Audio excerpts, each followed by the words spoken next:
I'm Narelle Todd. And I'm Essie Susan Smith. We are the self-publishing author and marketing duo that has sold over 2 million books.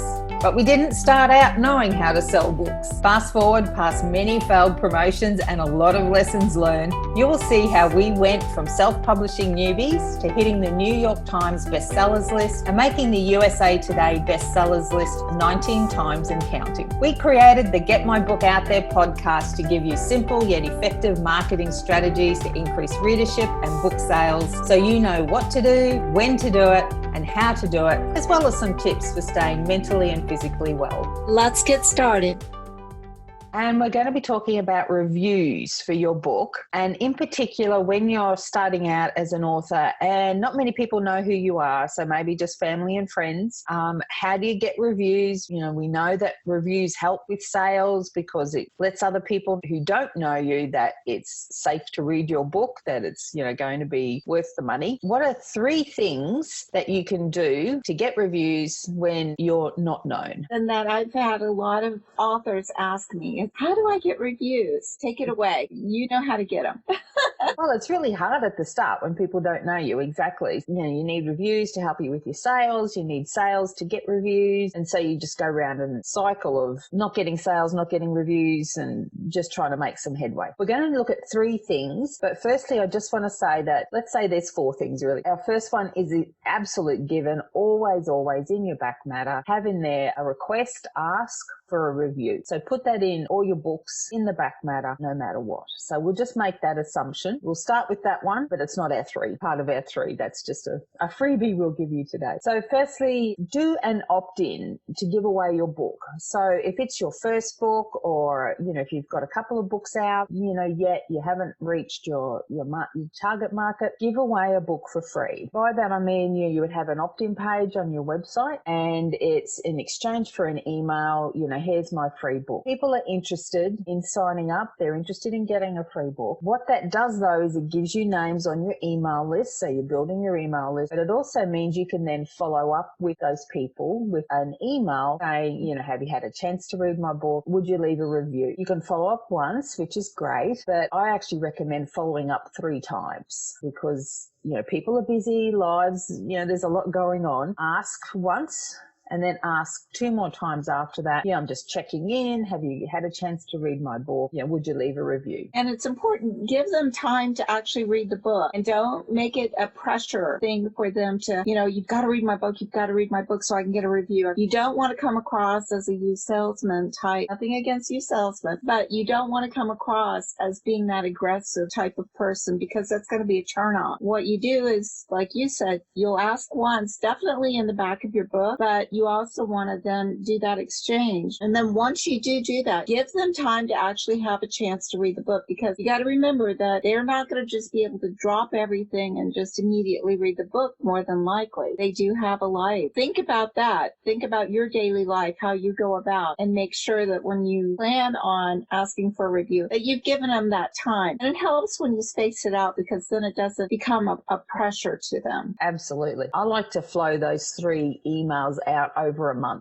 period. Yeah. So it's, you know, the first one, I'm just checking in. Have you had a chance to read it? Here's the download link again, you know, just in case it got lost or it hit spam or something like that. You've had a chance to read, leave a review. Your second one, similar sort of thing. And then the third one, you know, you just, you know, by then they've either read it or they're not reading it, but they've at least got it. Even if it's a year later that they read it, at least they've got your book. So that's a start, that you've gotten your book into someone else's hand and you've got their email. And don't be intimidated if it does take them a year. I've had readers that have come back to me. I've had your book that I downloaded. You had a free book, and I downloaded it 2 years ago, and it's been in my to be read pile. And I came across it again. There was just something about it, that moment that said, I've got to read it. And it was like, oh my God. Then I had to go and get all the rest of the book. Even if it sits for a little while, it may be discouraging for you, but it may be that pickup that you need later on. Don't get discouraged. As long as it's in there to be read, there's a good chance that they will finally get to it. Yes. A part of the review process and increasing your sales is really a cumulative process where it's a bit, like it takes a bit to get going, but then it picks up speed.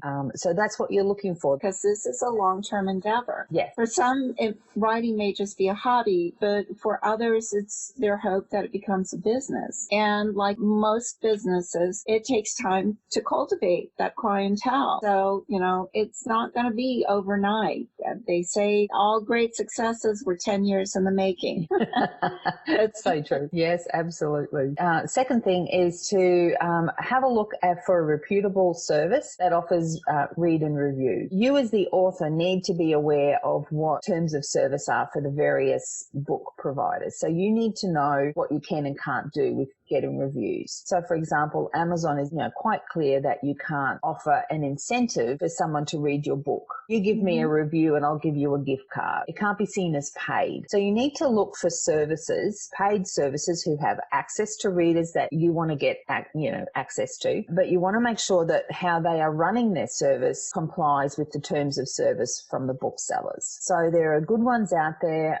One is Choosy Bookworm. They're quite good because it's really about connecting you with the reader. There's no promise of a review because that's against terms of service. They can't do that. You are entering into agreement with them for them really to distribute your book to their readers, and their readers have the option to, or their subscribers have the option to pick up your book for free and leave a review. And it needs to be an honest review. You can't say, well, I only want positive ones or I only want negative ones. Be aware of that when you are asking for reviews, no matter where they're coming from. There's going to be some that hurt. So you need to be prepared for that. Yes, unfortunately, you cannot choose. It's going to be the reader that's picking the genre or the book. So sometimes you'll get someone, for example, doesn't like Westerns, and they end up picking up a book and it's a Western and they read it. They never liked Westerns, but they're going to end up leaving a bad review, and it's because they've never liked them. But they thought, I'll try this book, or I accidentally downloaded it, so I felt obligated to read it and leave a review. But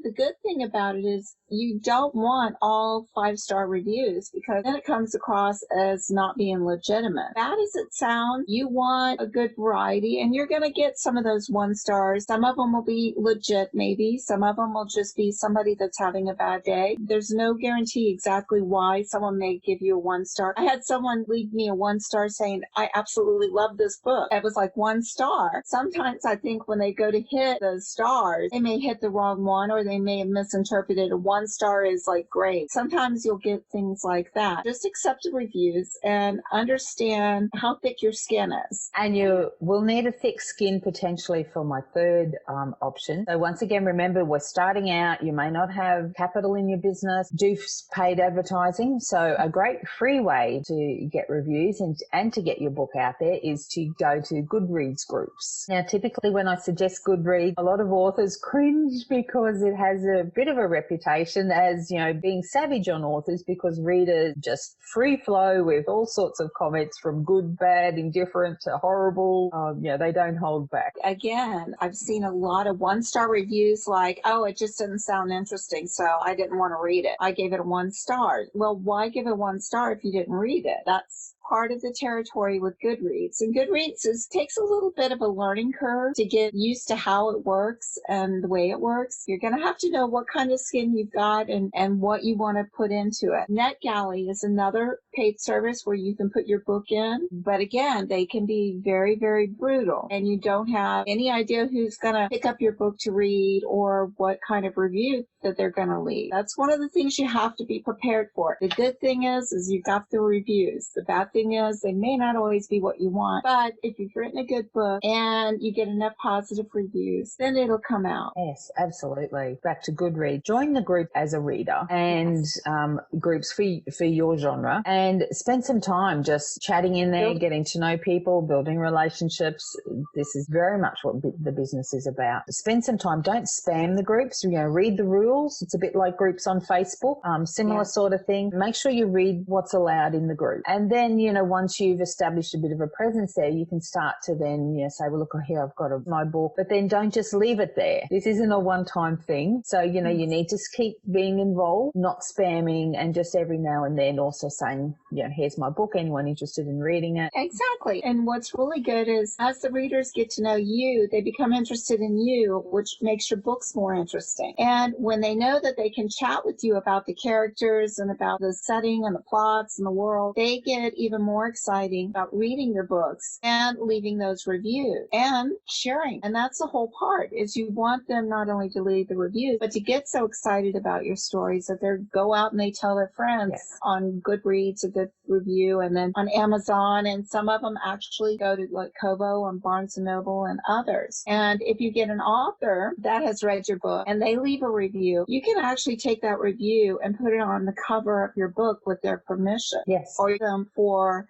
can you give me a testimonial to put on the front of my book? And so you can get from, say, a New York Times, a USA Today bestselling author, if they've read your book and they really love it, they may give you something, quote, then put on the front of your book cover. Yeah. Moves into another tip that I had was authors who do leave a review or you've connected with or have made comment about your work, then asking them to share your book in their newsletter. That gets it in front of other people's eyes, ask there for the review. Everything kind of feeds into each other, all the steps all build on each other. So this is all about fitting all the puzzle pieces together so that you can get natural reviews. And coming back to the newsletter, don't forget to ask at the end of your newsletter or at the beginning and at the end, please, if you've read the books, make sure that you post a review on the distributor that you purchased it from. Don't be shy about asking, and make sure that you put it on your website, on your newsletter, and get these reviews. And asking people is one way to do it. Absolutely. So readers know to leave reviews.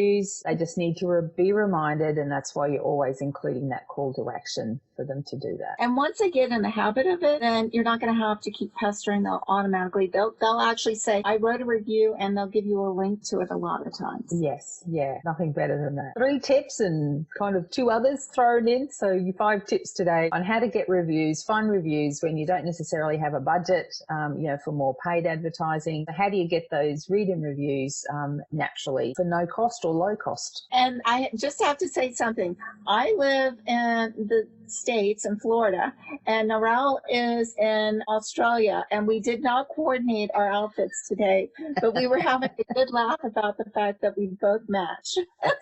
We're both doing Where's Waldo?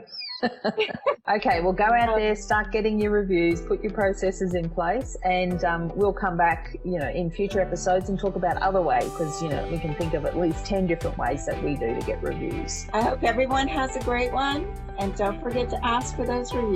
Hey, thanks for joining us today. We've got way more information we want to share with you to increase your book sales. So please come and join me at facebook.com. Get my book out there.